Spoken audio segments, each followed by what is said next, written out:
I found out my BF had been sending thousands of dollars to girls he's talking to online. I moved from Indonesia to Australia almost 1 year ago. I have never been in a relationship before and decided that I am ready to date now, part of it because I don't have family or many friends here and it can get really lonely. So I downloaded Tinder because why not, met a guy that I really like and feel like I clicked with him from our first date. He said his ex-GF of 2 years broke up with him 4 months ago without any reason and he took it very hard. And that he's not looking for hookups and only date to find someone to be in a serious relationship. After seeing each other for 3 weeks I think I know him enough to only want to see him exclusively and ask if he wants to take our relationship to the next level and be my boyfriend. He said that he needed to think about it as he is afraid to be played and discarded after I get bored. Of course I understand that and give him time to think about it. After the took some time to marinate and think about it he said yes and took me to meet his dad and stepmom. Everything is going great and we are happy. Until when we go on a month trip overseas I found out that he's been spending thousands of dollars to send to girls that he's been chatting with on Kik, WhatsApp, and Snapchat. I was shocked as when he's with me we split everything 50-50 as he told me that he's poor, but I don't care because I love him for who he is and not for his money. I asked what he sent the money for and he said it was just to help them because they're from third world countries and struggling. He deleted every chats that he got so I don't know what the money are for. I don't know if they ever meet up. All I know is what I see from the bank statement that I secretly check, when he asked me to send myself back my money. And on top of that I saw his texts that has been chatting a girl that he met at an apartment viewing and asked her to dinner. And since the 5 months we've been together we only ever been to fast foods drive-through and we take turns on paying. I bought him furniture for his new place because it was empty and I took him a fancy dinner for his birthday. And got him so many gifts as my love language is gift giving. I feel really stupid for splitting the checks and spending so much money on him. I am in love with him but so disappointed. How can he is so willing to spend so much money on other girls but will not spend a single penny for me? I feel like it is obvious what to do here. But I am so attached to him and don't want to let him go. He promised that he will change and will get me anything I want in this world as long as it is in his power. Should I believe him or leave? Comment. I'm sorry.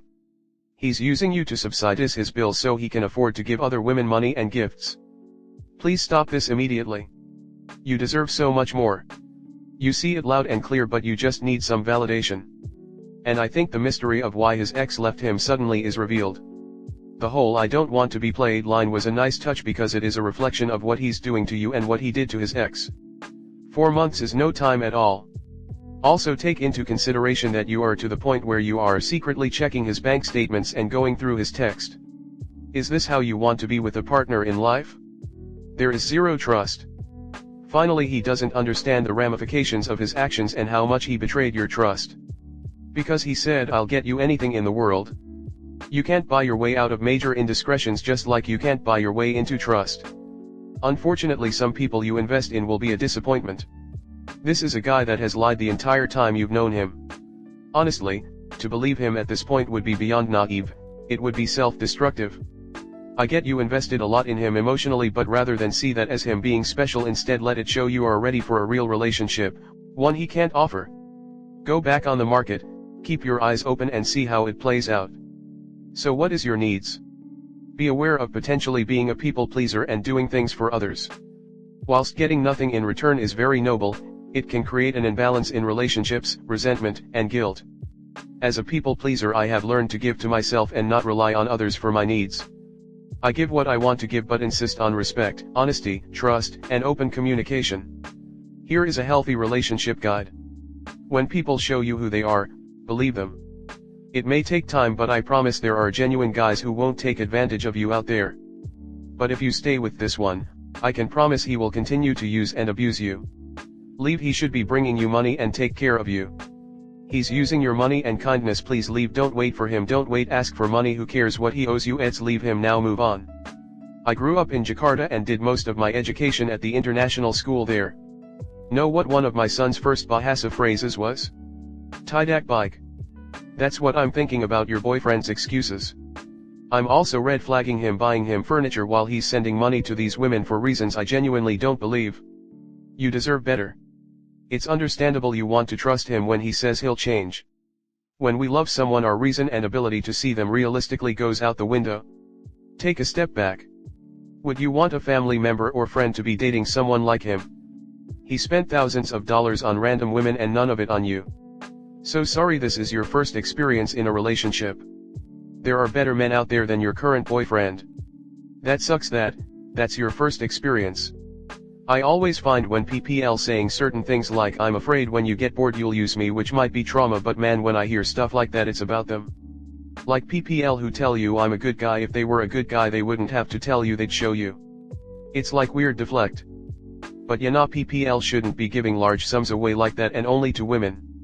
He's buying something from them, which is their time or attention. Or photos and elaborate role playing. Especially since he doesn't have money. Like it's one thing to be wealthy and then maybe gift money has a little more value. But not some broke dude you're trying to date. Next story 2. I and my wife fight a lot. How do we move on from harmful words?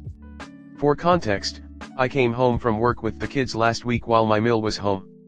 I called my wife and said, have the kids coming home now, did you happen to pick me up a dish when you went to the restaurant? She didn't, which was fine. I was simply asking so I can figure out what to eat when I get home. As I walked through the door, I was berated and yelled at for asking a dinner question, and the kids were of course just being kids, yelling and screaming, adding to the noise. Once my mill said you need to learn some respect, I knew I was so heated I needed to walk away before I said something bad. I get the kids in their chairs for dinner and I go upstairs to cool off. Over the next 5 minutes my wife calls down, your son wants you, come get food now, to get me to come back down, but I'm still not cooled off yet. My wife comes upstairs and yells for me to go downstairs. She calls me names etc. I've never said this word before to her, and man did it echo.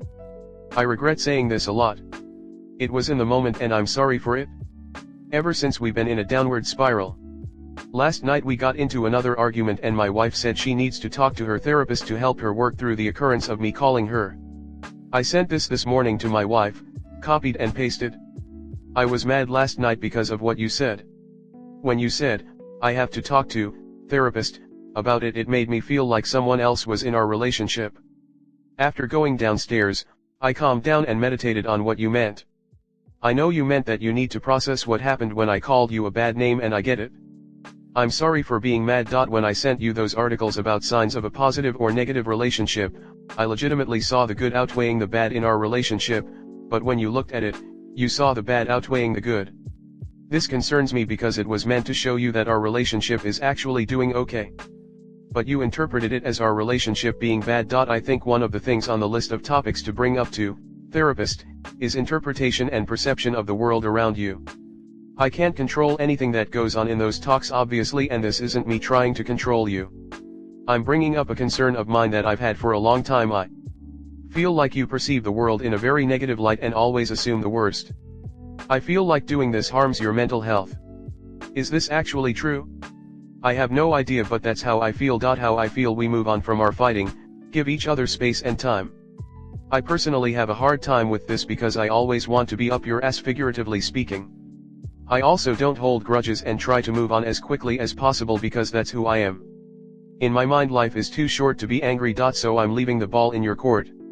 It can be as small as saying, throw away 40282195, when the kids go to bed, let's look at happy things, or let's watch a show, or sit next to me while I read, or whatever. Until then my default will be to go into the basement and leave you alone to give you alone time. Don't feel bad for me, I enjoy my alone time too. I usually get lectures done, write for D&D or something of that like. I want to spend more time with you, but I feel like we need to give each other space and time to relax, to stop fighting. She responds with this, and I feel like you putting the ball entirely into my court is you putting it all on me to fix things between us. And if you don't want me to see therapist anymore, I won't. I'm starting to see no point in it because you told me you aren't seeing progress, so why keep doing something that's yielded no results? It's a waste of time that I could spend cooking or doing things at the house. I saw those articles you sent as your way of blaming me for everything wrong in our relationship, because the things that are wrong are my faults and the good is based on your actions and characteristics. That's how I saw it. This is what's wrong and it's you, so fix it. You've historically told me over and over and over what's wrong with me and that I need to fix it, so I'm stuck in a rut where I'm the chronic. I can't just change who I am, so I don't fit with our family. The only solution I can see is that if I can't change who I inherently am and if I'm bad for the family, cut me out like a cancer. That's why I offer you separation or divorce as a viable option, because I legitimately don't know what I can do at this point. And you wanting space and time reinforces this viewpoint. You agree on separating, but you're afraid to use the word. And again, you telling me what to talk to, therapist, about, and how my perception of everything is wrong, it's you telling me even more what's wrong with me. So, is it even any wonder that I see everything in a negative light and I see the bad instead of the good when I'm always being told how bad/wrong I am? If we're talking about how we feel, I feel that I'm Pavlov's dog, to the point that whenever you show me something that can be negative, I see it that you're telling me that I'm this bad or negative thing. I don't know what to do. I legit thought I was doing the right thing, but obviously am not. Comment. For starters, get your mill out of the relationship. She has no business sticking her nose in. Second, you should both be in couples therapy. It takes two people to be in an argument, so it's not on just her to go to therapy. You're both in this together, so work it out in therapy together. Okay, but how did your mill know about what was said between you and your wife so that she could make a comment in the first place? Your wife not complaining to her mother would be a good start at keeping her out of your marriage. I'm not sure I follow.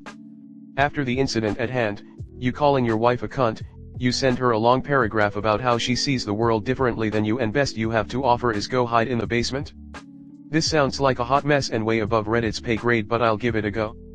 Start with making the rules of fighting. Looks like you do it a lot and only make it worse by your awful behavior.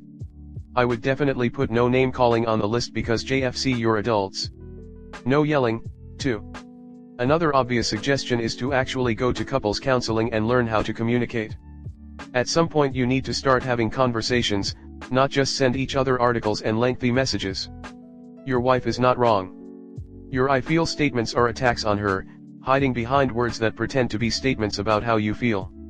You used an extremely offensive, misogynistic slur against her, and you have not apologized for that. Instead, you apologized for getting mad. That's BS. You then went on to do exactly what she said you did. You listed her faults, hidden behind BS, I feel statements. Those aren't feelings. Here are feelings, joy, sadness, disgust, etc. You can't feel like you perceive the world blah blah blah. That's a statement about her. It's an interpretation of her actions, a belief you have about her. It is not a feeling. You also talk about how great you are, not holding grudges and being ready to move on, from behaving like such an asshole, implying that she falls short of your high standard. I can see why she talks about divorce. I would suggest couples therapy, but I think you need therapy first. Couples therapy doesn't help when one person is convinced that they are perfect and the other person is the source of the problem. Kind of went through this with my wife. The only thing that worked was a couples therapy session where we truly realized we have to stop keeping score. We had to realize what we do for each other. Not to do for my wife, so she would have no choice but to say yes to what I wanted later. That doesn't work. You just have to be willing to do for each other and not keep score. She may or may not be negative, but she might just be exhausted, and so are you. Your wife sounds intelligent and so do you, and you have to realize you're giving more respect to strangers than you are each other. I'm telling you, you just gotta quit keeping score. First of all, therapy is fantastic and I think you should support your partner in that pursuit, even if you're not seeing results. It took me a full year to start feeling different, let alone my partner seeing it. Do not give up. If you want this, communicate to her that you want to try and tell her you're going to do all you can. That should ease the pressure on her end. If you want to fix this, of course keep engaging in the conversation about it. Listen to her concerns, validate them, express your thoughts. Just control your emotions during those conversations. And then outside of those conversations start doing little things that show her you're present in the relationship. Buy her flowers and put them nicely in a vase for her. Make a big breakfast on the weekend and clean up the kitchen afterwards. Take her on a simple date. Bring her tea.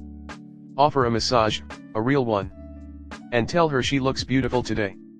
Those things resonate with a woman, at least that's what I love, and it will ease the tension and demonstrate your love while you two work out this issue between you. Just don't make her feel alone and don't get discouraged when she expresses her thoughts and needs.